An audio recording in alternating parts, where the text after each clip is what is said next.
Mugetufuna full figure embeera etabuse odi enkambwe efulumye eno nno yo yandi muzalira ebizibu nkusaba nkuzanyire ku odi eno katono nnyo n'oluvannyuma tuberenga bwe tutyo atweyongera maaso ne audio weziringo osettinga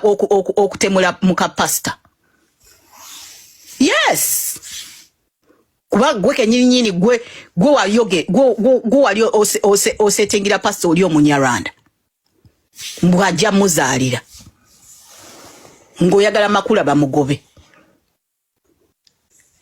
ojo manyira nzenja nsobola okuvumira myaka ate ogamba nti no walana omala okwevumisa okumanyira abantu noga ate sikuyinako buzibu nze ngaba sente nga sina muntu yenna gwe ngambye nti genda okole kino nze nyambye abantu bangi mpa abantu bangi sente nga teziriko bukwakulizo ne sente ze nakuwa sente ze twa fundraising ku live ze nakuwa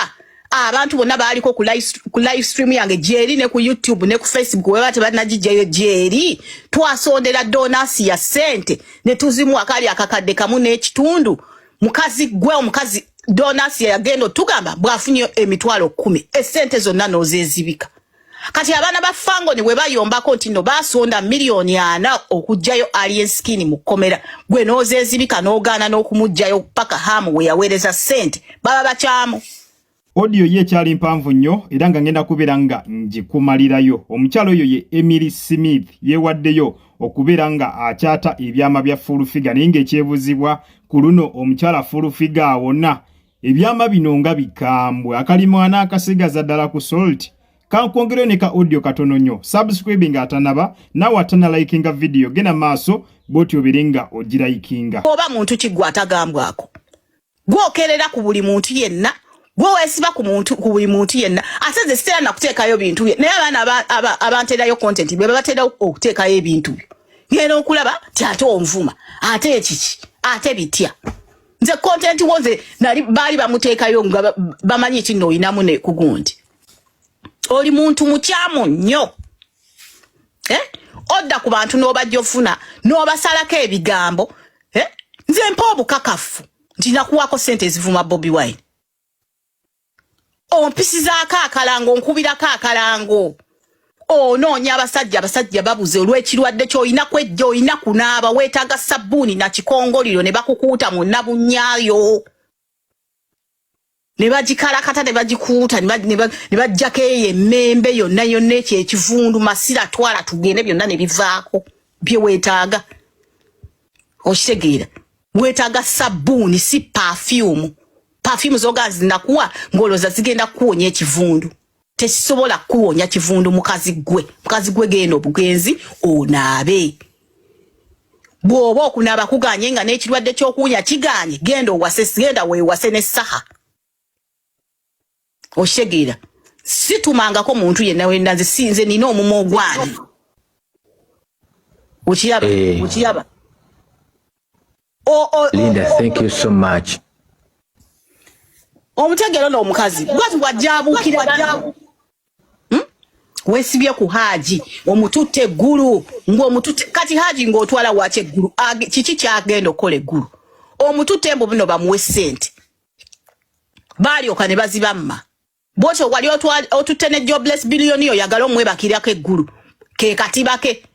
yeefuula nti nno ye muganzi nnyo eggulu bw'abatwalayo n'agezaako okwebaka nabo naye bonna ekibagoba era kivundu waliwo oteekawo embeera wawala na zuula ng'ogamba nti kiki kumba oyagala mujjako musajja abantu nga balowooza nti n'oli patriotic toli patriotic tolina olwanirira nsawoyo n'okunneefumisa mbuno watuwanga ssente ebintu byange nabikoleranga ku life najjanga ku life y'akabaata nabeeranga ku live stream zange nga ssente nzigaba bugabi sina muntu yenna gwe nteekako kakwakulizo konna be bamanyi okuba kalangoko oyagala kumpisizaako kalango kati wabadde oyagala bafutu bigere bakole ki bafutu bigere tokimanyi nti banvuma ne bankoowa n'okunkoowa kati naye teriyo mulamwa okitegedde toyina mukwano Bobi Wine kennyini wamulyamu olukwe kubanga Bobi Wine talina kyeyakkola gwe ng'omuntu talina kyeyakkola naye olw'omululu n'obubbi n'obutasiima mukazi gwe ku myaka gya 56 n'obeera ng'obuntu obutono ng'essimu ekyakunyiiza kukugambako kubba ssimu ya bbabi. Kati eno alien skin olw'okubanga wabba miliyoni 4 n'onyiiga n'otandika omujjonkera. Abuterefu nnyo ensonga zo bwe zityo bwe zikyayimiridde ye omukyala Furufiga we twogerera ko kandibanga mwanatu kaweddemu dda. Omukyala Jennifer Furufiga nkiddamu kandibanga mwanatu kaweddemu dda. Omukyala oyo ye Emily Smith. Kigambibwa nti Furufiga ye yasooka okubeera nga yamutankula batya. Omukyala Jennifer Furufiga yavaayo ku live emu gye yakola n'ategeeza nti newe mulaba avuma Bobi Wine waliwo omukyala eyali amusasula era n'amenya erinnya ly'omukyala oyo Emily Smith. Kakati Emily Smith we byamugwa mu matu n'agamba nedda nnyabo nze sikusasulangako bwe mbanga nali nkusasuddeko okuvuma Kyagulanyi genda maaso oberenga ota obujulizi kubanga omukyala ali UK ate Furufiga ali Uganda. Kitegeeza bwabanga ddala yali yamusasula okuvuma Bobi Wine walina okubaawo conversations ezagenda maaso nga boogerezeganya nga bateeseganya ku miwendo. Kakati omukyala Emily Smith obwo bwe bujulizi bwali mu kubeera nga amusaba amugambye nti leetera ddala obujulizi obukakasa nti ddala kituufu byoyogera oyimiridde ku mazima nze nakusasula okubeera nga ovumanga Bobi Wine. Bimbe twadde tutamanyi mulimu n'okubeera nga omukyala Emily Smith mu audio gy'owulidde ategeezezza nti ekyagobya Furufiga ku Nuupu oba ekyayawula Furufiga ne Bobi Wine tewaaliwo nsonga y'amaanyi wabula mbu Furufiga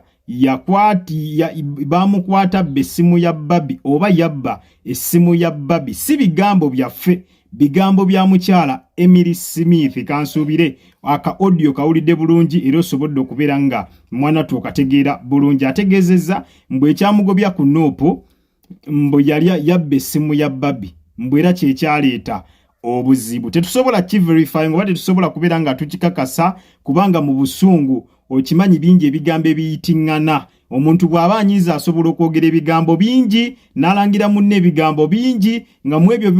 byamulangira mulimu ebituufu ate nga mulimu n'ebikyamu. So tetumanyi oba Emily Smith yamulangidde mu busungu oba ddala abadde ayimiridde ku mazima nga Furufiga yabba essimu ya Babi. Byonna atujja kubeera nga mwanatu nga tubitegera kubanga luno nalwo olutalo lwandibanga we twogerera lutandika butandi. Sagenze maaso n'ategeeza nti era ekyagobya Furufiga akufangoni zyali mbeera za ssente. Mujjukira bulungi omukulu alien skin bwe yakwatibwa n'asibibwa omukyala Jennifer Furufiga yayiwanyiwo nnyo omubiri mu kubeera nga alaba oba akola kyonna ekisoboka okusobola okulaba nga alien skin ateebwa. Kati omukyala Emily Smith ategeezezza nti Furufiga yasolooza ssente ezaali mpitirivu nnyo okuva mu bawagizi ba alien skin era ategeezezza nti zaali ziwerera ddala miliyoni 4 bweddu, naye miliyoni 4 zonna mbu n'azeevubika